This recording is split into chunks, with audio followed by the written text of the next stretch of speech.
Marvel peaked when it released Avengers Endgame in 2019. This movie was the epic conclusion of 21 movies worth of build-up, bringing together every superhero in the Marvel Cinematic Universe.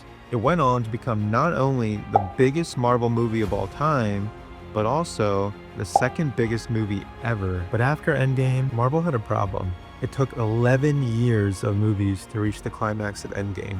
And if Marvel wanted to reach that same peak again, it had to start building new stories. So the next phase of Marvel's plan began. And when Disney Plus launched in 2021, MCU TV shows were added to the mix. Yet, Marvel just hasn't felt the same. But what does the data say? Did Marvel really lose its magic? And if so, how? Marvel movies dominate the box office. In fact, 3 of the 10 biggest movies of all time are from Marvel, but their box office revenue peaked with Endgame in 2019, and it's fallen off a bit since.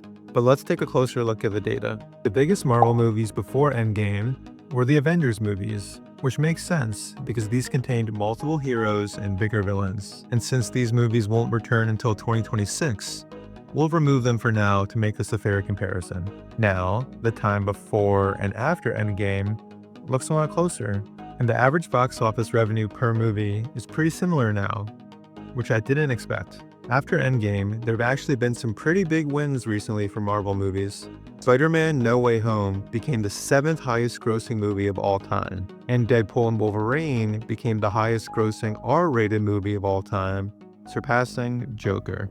So, fans are still going to theaters to see Marvel movies.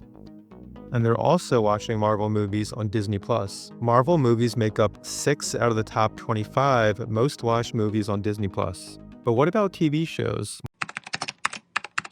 Marvel first started making TV shows in 2013 when it released Agents of S.H.I.E.L.D., and a bunch of other TV shows soon followed. But these shows weren't actually connected to the MCU. However, this changed when Disney Plus launched in 2021.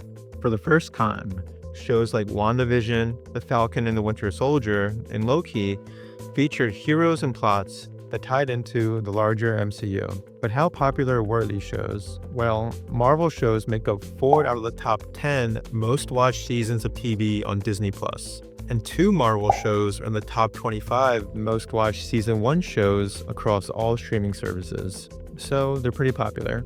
But there's a problem. Marvel TV shows started off pretty strong, but now new shows are being watched less. And this is also true for newer seasons of returning shows.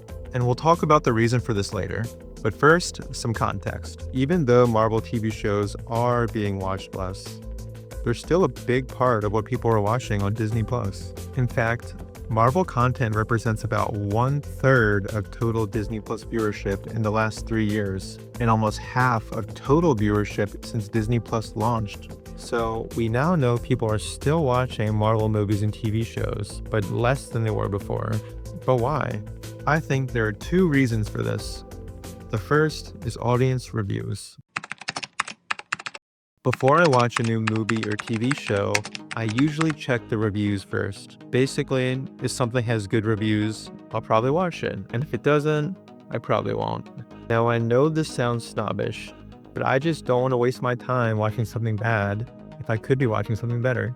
And it seems like I'm not the only one. Because first, if we look at the IMDb ratings for new Marvel TV shows, we can see they started off strong, but then got worse. And then if you overlay the viewership for these shows, we can see that's gotten worse as well. But what makes this decrease even more clear is if you compare the first crop of MCU TV shows in Phase 4 with the more recent Phase 5, or the non-MCU shows before Endgame with the MCU shows after Endgame. Basically, no matter which way you slice the data, audiences think Marvel TV shows have gotten worse. And if you look at the reviews for the 4 lowest rated shows after Endgame, they all mention the same problem: bad writing. But what about Marvel movies? Maybe those ratings are better, right? Well, no. After Phase 3 ended with Endgame and Spider-Man: Far From Home, the ratings for Phases 4 and 5 have gotten worse, and this comparison makes it even more obvious. If you look at the reviews for the 4 lowest rated movies after Endgame, once again, bad writing is mentioned, but also acting and directing too.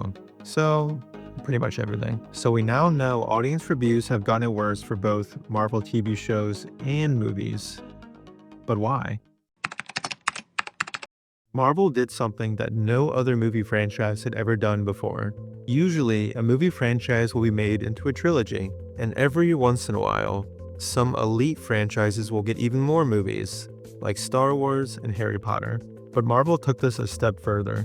Over the course of 11 years, Marvel released 21 movies, and each of these movies slowly built upon the movies before it, all heading towards the same epic climax, Endgame.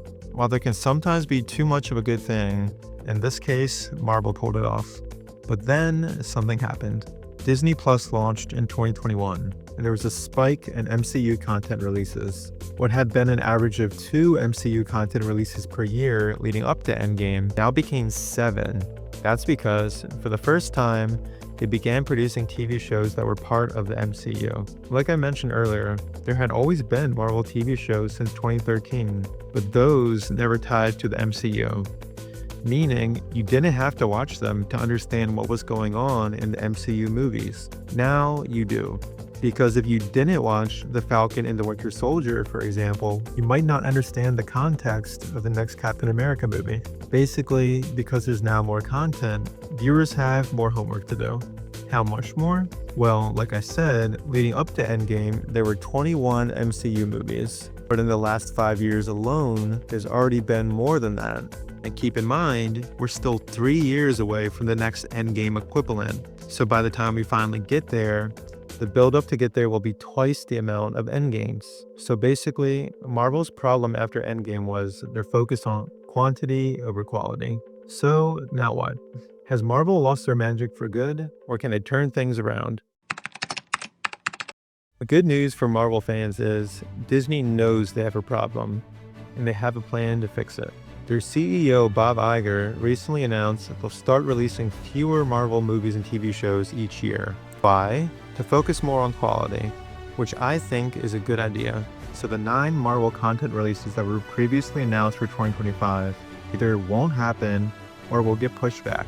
And despite facing setbacks with their next big villain, Kang, Marvel still has a couple tricks up their sleeves. The first was the announcement that fan favorite Robert Downey Jr. will return to the MCU as Doctor Doom, the next big villain for the Avengers to face. While you could argue this is a short-term act of desperation, what MCU fan wouldn't want a chance to see him again on the big screen? The second is the new Marvel characters Disney now owns the IP for. After Disney acquired 20th Century Fox in 2019, it gained the film rights to the X-Men, Fantastic Four, Daredevil, and Deadpool IP, meaning these characters can now appear in future MCU content, which is why Deadpool and Wolverine were finally integrated into the MCU in 2024. Like the previous Deadpool movies, this movie did really well for Disney, and I would expect future movies with these new characters to also do well. But making movies and TV shows isn't easy. Tons of non-Marvel content flops every year. And as we've seen, Marvel is no exception.